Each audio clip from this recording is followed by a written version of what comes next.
Good morning, everyone. Wonderful to be here today. Thank you to the ITAG Festival, Atlantic Festival, for inviting me today, and wonderful to be in the surroundings of the University of Galway as well.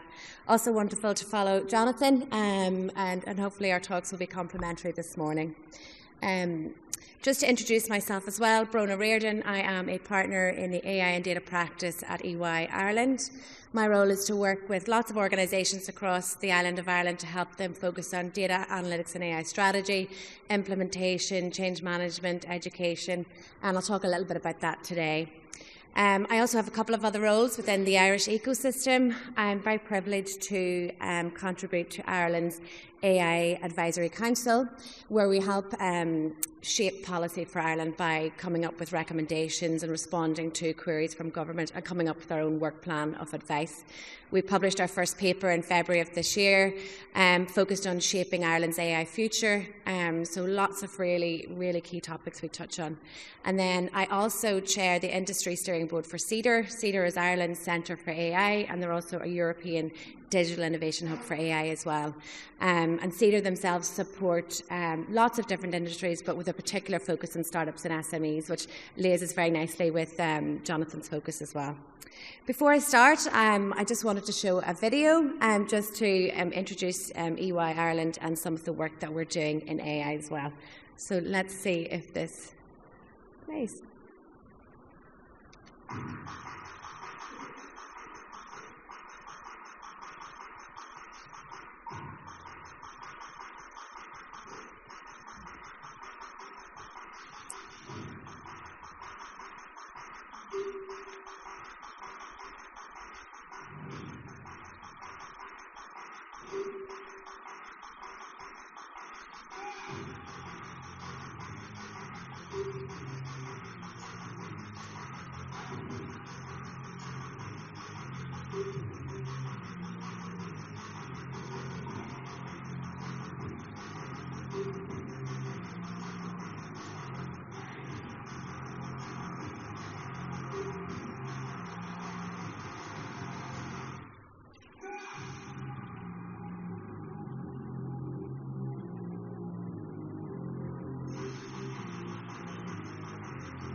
So that shows just a little flavour of the work that we're doing in AI. I've spent the last 2 decades and a little bit more focusing on the area of data, AI and analytics. I'm relatively new to EY in the last year. Prior to that, I worked as head of data analytics and AI for Primark, and then director of Global Analytics Centre of Excellence for Deutsche Bank. So I have a long history in this space as well, and I'm really excited about what we're doing within EY. As you can see, the company has spent a significant amount in AI capabilities. We see the real opportunity within this. Jonathan mentioned before that Ireland has the capability to add 13 billion by 2030 to the Irish GDP, and actually by 2035 there's a possibility of adding 250 billion to our GDP in the Irish economy. So the future is really optimistic, but I guess the key is very much in the implementation and how we approach that again, as Jonathan mentioned. So today I'm going to talk about how we can start and stay confident in your AI journey across 3 different capability areas. So in this slide, I just wanted to show a little bit of insight from CEOs. Recently, we surveyed CEOs across lots of different sectors. We show here that 85% of global CEOs say that upskilling in AI will really define their business as they move forward. And I would wholeheartedly agree with this. Upskilling, management of workforce, digital literacy, data literacy, and AI literacy is really important to drive success as well. We do see that conversation quite regularly. 66% of people say jobs will be impacted, but actually that's both on both sides. There'll be new roles created as a result of this as well. And particularly when you look at areas like generative AI and agentic AI, that will identify areas for optimization, and it will free people up to do really interesting things like strategy and use their creative mindset and bring all those wonderful capabilities from the human perspective into the fore. And then 75% of leaders are investing in emerging technology. I know you probably all know that, and you know that in detail as well, but it's actually interesting to see the focus that it now is getting at the C-suite as well. Again, a couple of additional numbers globally then as well. Organisations are catalysing economic growth through AI investments, and we've heard that this morning, and we'll continue to hear that again. Investing in AI again globally could boost global GDP by 1% by 2033. And those are big numbers, 1 trillion. Sometimes it's even hard to fathom that. But really fast investment in AI could lead to significant upsides, and that's why CEOs and C-suites are really looking at this capability as well. It's really important, I guess, to understand. I mean, I've been in this space for 20 plus more years as well, and I'm certainly not the first there either. So AI really isn't new. It's been around for quite a number of years. I guess what is new is the democratization of AI. The landscape is evolving. We can see this chart. If we look back even at 2016, you can see the increase in adoption as we move to the right-hand side, moving through each era, but also then the increase in evolution of AI. Generative AI a couple of years ago really was one of those that increased the democratization, but now we do see additional capabilities around agentic AI, and there will be more as we move forward. For those skilled in this space quite a number of years, this capability was used. We've seen it in lots of things like identifying fraud or looking at predictions, but what it meant that it was limited to a smaller number of people who had the capability to do so. And we saw as we moved into the last couple of years when GTP was made public and everyone has it on their phone, and as we see there's a significant rise in what we call shadow AI as well, which is a real opportunity in of itself. There was a much more awareness and enhancement of its adoption, and we'll see that to continue to rise and increase. And also what that means is we need to upskill our workforce, we need to provide that literacy, provide that education, and help people understand how they can use it to best advantage for society as well as businesses as well. So really interesting to watch this trajectory as we move forward and what the next evolution will be. What we do know, though, for sure, is that we stand at the brink, and in fact, we're past the brink of that transformational era as well. When we do a lot of these surveys as well, and I would see this as we go talk to clients and all of the businesses, and through the various entities of work that I do in the day and also in my other aspects as well, businesses have planned their technology investments, so it's not really a surprise, I guess, in many ways that AI and machine learning and generative AI is at the top. And there's lots of other really interesting areas. So digital twins, that's a really important area in medicine, where we're looking at simulations, and I see that a lot more actually in our day-to-day work. Digital supply chain, Jonathan mentioned supply chains. We see really good areas and opportunities for agentic AI and supply chains. Really excited about that. Great to see that you're focusing on cybersecurity today. So there's lots of opportunity there, both to advance cybersecurity measures, but there's also opportunities for bad actors there. So we need to be, smarter and effective and move further ahead.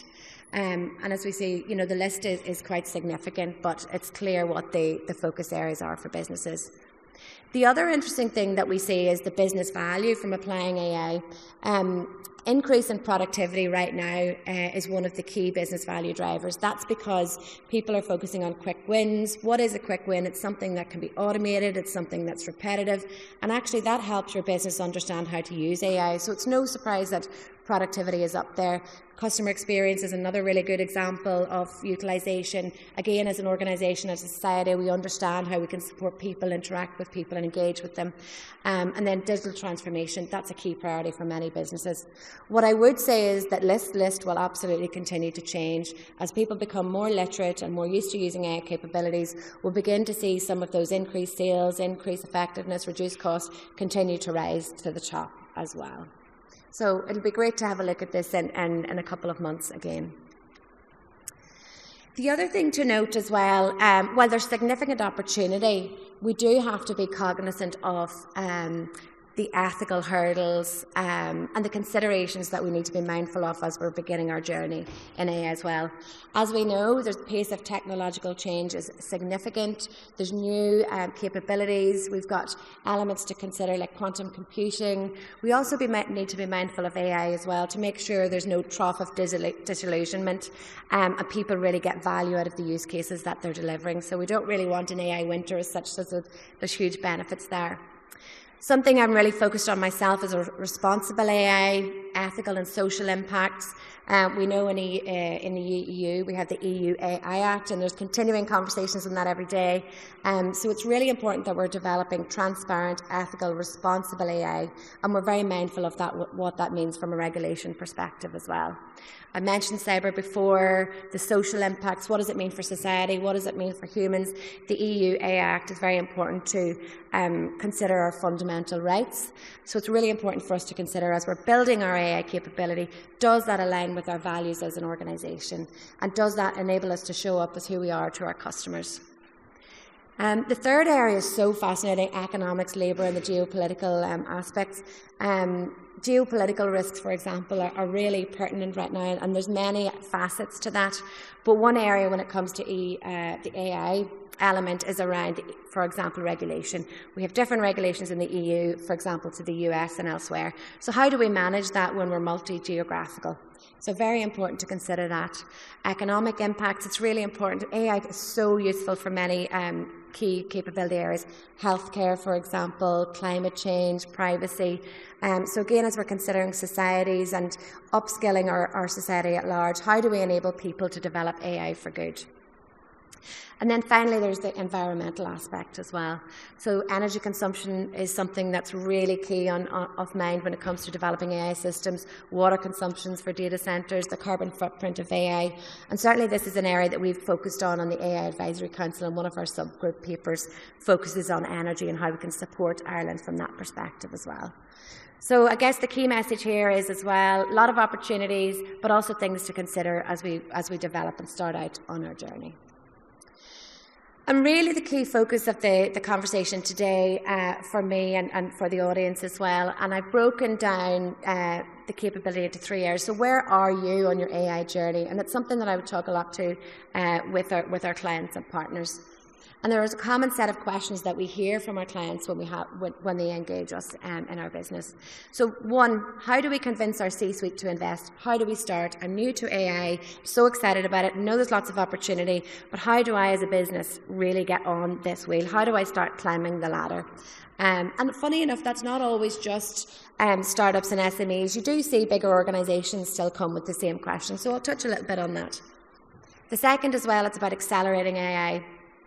What we see here is we've tried a use case, we've maybe tried 2, looks promising, but actually how do I accelerate it? How do I get true value? How do I move that across the organisation? So I'll talk a little bit about some advice for that. And finally then, how do I scale? How do I encourage mass adoption? So these are the 3 key areas that we see many organisations across. And even at the minute, we see more of those towards the left than to the right. So I'm going to talk a little bit about how we convince our C-suite to invest, and this is an area myself that I've been in quite a number of times, being in industry and in organisations. So the first piece of advice I would say, if you're in this space, is engage your influencers. Identify those who are responsible for decision making in your business, and get those that A, champion AI and are excited about it, but also engage those that are a little bit sceptical, and bring them together into an AI working group. I think that's really important, because what you get there are insights from both sides of the perspective, and you're also getting a support group together that provides invaluable support to help you shape your AI journey. So that's the first place I'd start. Identify your influencers, both sides of the coin, and bring them together into an AI working group for conversations. Once you have that, then I would really focus on, okay, what are the pain points? What are the use cases? How do we identify a small number of opportunities to move forward with? And then what you want to do is gather those case studies that demonstrate the return on investment for your business. You want to present clear, data-driven case studies that show impact, so whether that's upside in revenue, a decrease in cost, upside in efficiency or productivity, whatever your KPIs are within your business, identify case studies that impact those and are very clear and attributable return on investment. Show what AI can do that can deliver tangible benefits, and that needs to build confidence within the business that AI is not just technology, it's not just a cost, but it is a strategic opportunity for growth. Very much in that consideration as well, align with your business goals. I mean, that's really imperative, and you really need to articulate how AI will support those KPIs. So frame it in the context of your business goals, whether that's customer experience, it's optimizing supply chain, predicting sales, automating processes, driving innovation. The list will be quite significant, but prioritize those key KPIs within your business to drive success. And then the fourth thing is pilot your projects. Start with small projects that require minimal investment to start. Also pick those projects that mitigate concerns about risk and investment. And I'd say I would propose starting with small-scale, fast projects, minimal investment and quick time to deliver tangible results. And that will really, again, garner trust and really garner that excitement within your business to want to move forward quicker and faster. And then finally, foster innovation. Again, this is not just a technology. This is an opportunity to empower your teams, to think creatively and to experience a new possibility in the future. So position AI as a catalyst for innovation. You really want to attract and encourage growth. And it's really a cultural shift that is essential for long-term success. So fostering innovation, talking about the opportunities, sharing the insight is really important as you move forward. So those are some of the key advice that I would have around convincing your C-suite and really getting started on your AI journey. The other thing I would really focus on is have a conversation. Make sure that you're sharing the insights, sharing what you're talking about, sharing your journey, and also really share the outcomes that you have with those quick wins as you move forward. And that's actually a really exciting place to be, because the world is your oyster at that stage when you're looking at what use cases that you can optimize. So once you have achieved the first milestone, really significant. And the other thing I would say that starting on AI, it's not a solo journey either. You need to ensure that you're really bringing together your technical capabilities, but also with your business capabilities, the people that know your business, that know the ins and outs, and bring those two areas together, and that's really going to help you capitalize on your success. So once you've done that, if you're in the second area around accelerating AI, you have a few use cases, you've got people excited. In fact, you've got a queue of people at your door because the first use case has been pretty amazing. You've maybe turned around those skeptics because they're your first sponsor when it comes to rolling out an AI capability. How do you then unlock value in the organization and accelerate and move forward? So we would use a framework that has three key capabilities here. One is the desirability of the opportunity. I'll talk a little bit about that. The second is feasibility, which is really important. So you need to have a capability that you can deploy and not just a good idea. And success comes from action, really. So we need to have feasibility there. And then the viability and the preparation for execution going forward. So it's really important at the beginning to define your North Star. What is your strategic ambition? And you will have started on that a little bit when you've gathered your first use cases together as well. So when you look at value creation, again, when you're looking at your next iteration, you need to prioritize your use cases in accordance with value, but also complexity. So really obvious, I know, but one of the key places to start when you map it out is high value, low complexity. That's really should be your first place to start. Assess your business strategy again at another level of detail. Determine where AI can solve challenges or there's opportunities there. And keep engaging with those stakeholders across the business. Keep talking about their pain points, their areas for improvement. Really link into this AI working group as you move forward. Make them part of that journey. Make them the decision makers. Have them come up with the wonderful ideas, and then you partner with them to deploy them as well. What I would say about someone who's leading AI in an organization, they're not just there to develop technology and to deliver the pipelines. Their job actually should very much as well be talking to the business leaders, the C-suite, and also policymakers and those involved in regulation, and that should be as much part of their job as anything else. And one way in this phase is to really assess your business value chain. So it's something that I love to do when I go into an organisation. Typically, businesses might have a value chain where they start from the very beginning of their journey right to the end when they're talking to their consumer. So break your business down into really clear and definable chunks and understand where AI can add value across each of those areas as well. So that's about value creation and prioritisation, and making sure that it aligns with your North Star and it's very clearly linked to your key performance indicators as well. The second there is about your capability readiness. Now, I love this part as well. I think the first place, all of this excites me, I have to say, especially when you have the opportunity in front of you, but you have to get down to the practicalities as well. So do you have the necessary infrastructure in place? Is your data ready? I know we can create a lot of synthetic data these days as well, but ultimately you need to ensure that your data quality is good. Is it accurate? Is it complete? Is it timely? Can you get it in real time if you need it? Also, is your data well governed? Who owns it within your organisation? This is a really interesting conversation, and I'm not sure if many of you would have the same experiences, but in some cases there is not an owner for a certain data set or a data capability, whether it's customer, it's employee, if it's your sales data. So really important, it's well governed, and also you're following, regulations like GDPR as well. So once your data is ready, you have all the data that you need. Is there anything missing? Do you need a data strategy? Then do you have the technology and tools to enable that as well? And really, it sounds like quite a big thing, but in many cases, you can have a lot of small and focused tools that will enable you to do what you need to do as well. So once you have your data and your technology, then do you have your strategic alignment? I would say that's always key to touch on that as well. Make sure, again, you're linking in with that working group and you have a focus on how that's going to impact your strategy. Talent and skills, we touched a little bit on that earlier. Again, one of the key areas we look at in the council as well, workforce upskilling, talent, skills. Do you have your AI experts? Do you have your literacy programs in place, your training programs in place?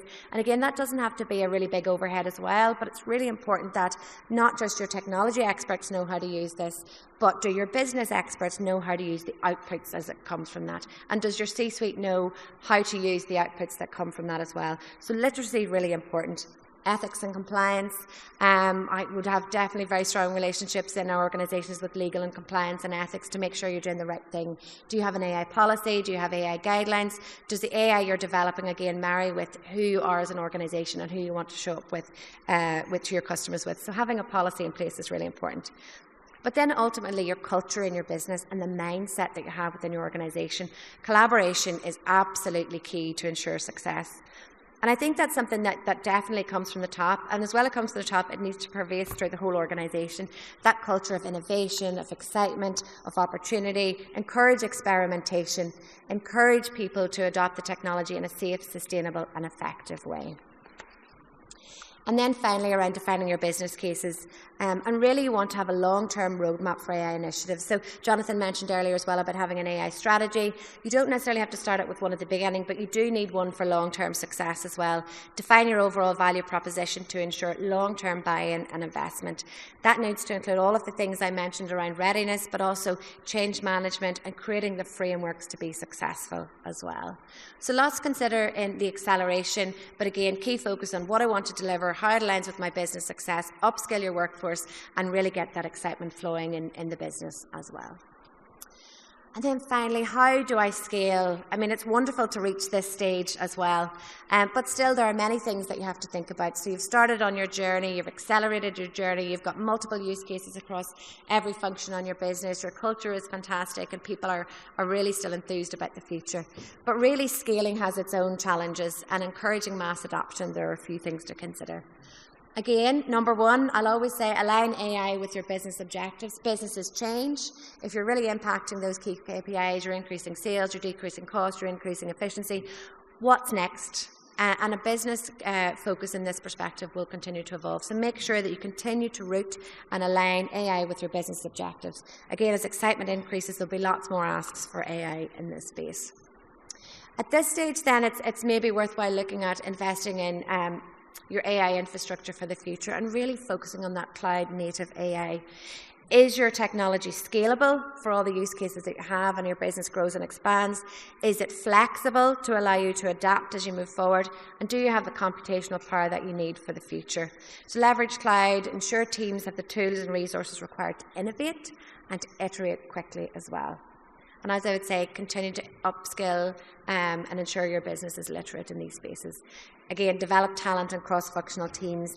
Diverse teams and collaboration are key. So bring together your business, your data scientists, your engineers, your domain experts, your business partners, and get everyone together in a cohesive group. One thing that's worked really well for me, as well as the AI working group, is monthly business reviews, quarterly business reviews, annual business reviews, and also that it's your business that's leading those conversations as well to drive forward. And design trust from the start. This is so fundamental, especially when it comes to responsible AI, and taking the EU AI Act is a really good example of that. It's critical to success. Design with transparency and accountability in mind, ensuring your stakeholders know how decisions were made. This is really important. Key areas like healthcare. As a patient, you want to know how those decisions were made if you're using AI. In finance, it's really important to understand that. Autonomous cars is a really good example. If you're in a car and it's autonomy, you want to know that you're going to have trust and responsible AI driving that forward as well. So many industries have a key focus on that. But again, you must create governance frameworks from the outset and ensure ethics are at the core of everything you do. You must build trust among your employees, your customers, and really society at large. So it's essential for the widespread adoption of AI. And finally, manage the change. Communicate openly about the benefits and implications of AI adoption. Align with those values. Create conversations. It's wonderful what you're doing this week and today and last week, having those conversations, engaging with people with different perspectives, and creating that national conversation and education is so effective. And I think it's wonderful what you're doing around that. And finally, continue to measure, monitor, adapt. AI very much, I'm a statistician by background, and moving in the world of data analytics AI, you really have to make sure that you're keeping in touch with those numbers as well as everything that moves forward with it. So I guess taking that all into consideration, it's quite a lofty kind of, we've gone very quickly through a lot of key focus areas. I'm happy to answer any questions today or post this as well. But I would identify 4 steps to remember as you're looking at AI across any of these elements. First, get started. That's the most important thing. Ensure that it aligns with your business goals. As I said, prioritize small and manageable projects to begin with. Demonstrate quick wins. Have a conversation. Showcase. Even if something's not working, that's what you want to do. Have the conversation, iterate quickly, and build momentum for broader adoption. This is an area for competitive advantage, so you really want to make sure that you're getting on that next step for your organization. But focus on value. The best businesses keep it simple. And I've had this advice from a wonderful person in a C-suite as well. Keep it simple. That's what's going to really help people rally around this as well. Question whether AI will help potentially make money, save money, manage risk, whatever your KPIs are, make sure that they're laser focused on that, but keep it simple. If it doesn't do that for your business, don't do it. Make sure that you're driving value. Place data at the centre. That really is, I suppose, the food for AI, the fuel for AI. We've heard many different variations of this over the last number of years. We've heard it's the new oil. But look, at the end of the day, it's much more valuable than that. Data is your super fuel to make sure that AI capability is going to be built on trusted, effective data. And that's certainly a conversation that many in this space are having around data quality and making sure that it's reliable, trustworthy, and, it's of the appropriate integrity. So the data capability piece is fundamental. But finally, as well, put the mind in the machine. When you focus on value, you upskill your organisation and you create well-rounded AI project teams, the hype really does become a reality. So I would be a big proponent of human in the loop, making sure human intelligence is fully embedded in everything you do. So get started. I would say focus on value aligned with your values in your business, place data at the centre, and ultimately put the mind in the machine to really, truly drive success. So that's my conversation today. I'd love to take any questions now or later on. Thank you for your time, your consideration, and I hope you have a wonderful day. Thank you.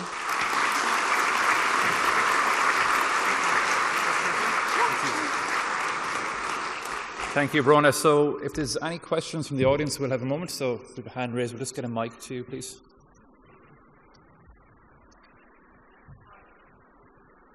Is this on? I think so, yes. Yes, lovely. How do you recommend measuring the value and impact of AI when KPIs aren't available or are impractical to measure? I think the question is what then what's the business question that you're trying to answer? And actually, that's where I'd always start. And if it's not a business question, what are we trying to achieve? So I think the goal is really important, and you do need to be specific about the goal to enable anything else to come from that. And I probably do think, like, interestingly, if the KPIs are not there, I'd have many workshops actually with partners to maybe answer some of these questions. The question may come on, actually, I haven't had one last week or the week before, one next week, but I guess the question maybe there is, as an organisation, this AI thing is really exciting. I know it's the future. I'm not sure where to start. Please, can you help me? So actually, maybe that relates a little bit like that. What is the business question we're trying to answer? And then we can help identify and align KPIs with that. I do think from an analytics perspective, it's important that you're able to track it, because you want to see value. So if you don't have a KPI, you need to measure value in some way to ensure that you're spending your time wisely. But the first question, I think, is what's your North Star? What's the question you're trying to answer? So that's where I would start.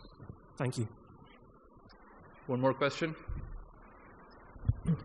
Hand raised down here. Just a mic coming to you.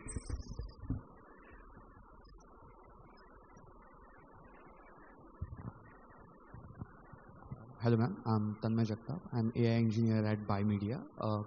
My question is how to manage expectation of stakeholders regarding the development going in AI. So because engineers have to keep up with the current technology, and also there are always new things are coming along. So how do we manage the technology as well as the expectation of the stakeholders? Yeah. I think that's a fantastic question, actually. I love that. One reason I love that as well is because we're in a multi-generational era. I think now we're coming up to 7 generations and maybe 5 in the workforce already, or if not imminently. So I think managing expectations is fundamental, because not only have you got in organizations right now from people that work in the organisation, engineers, business experts across many functions, right up to C-suite, and your investors. You've also got multiple generations that have differing levels of digital capability. And for those that are coming through from college and from school, they're going to have a different understanding and education. So you've got mentoring from experienced people, and I think you've got reverse mentoring coming from younger generations as well. So I think it's an absolutely fundamental question that you've asked, and I think it's really important to create a plan to do that. The way I would approach this is, again, I would bring together a group, and actually these are some of the conversations that we have in some of our steering committees to support STEM, which is something I'm really passionate about. Bring together a multi-generational working group, or whatever you want to call that, and in this case multiple stakeholders with different views, and actually share those views, the pain points, the concerns, and make sure that you answer each one of those. And the other thing I think is important, that each group of stakeholders understand questions from all others. What you do need to do, I think is my view as well, is that everybody needs to coalesce around a common goal. And that's what I'd call that North Star. So I think if we all come together in a group, and you've got all of those key stakeholders together, if everyone agrees on a North Star, then everyone knows what they're working towards. And that's where I would start around managing expectations. Make sure that you have one overall goal, and everybody's working towards the one thing, and everyone knows what role that they're playing to hit that North Star as well.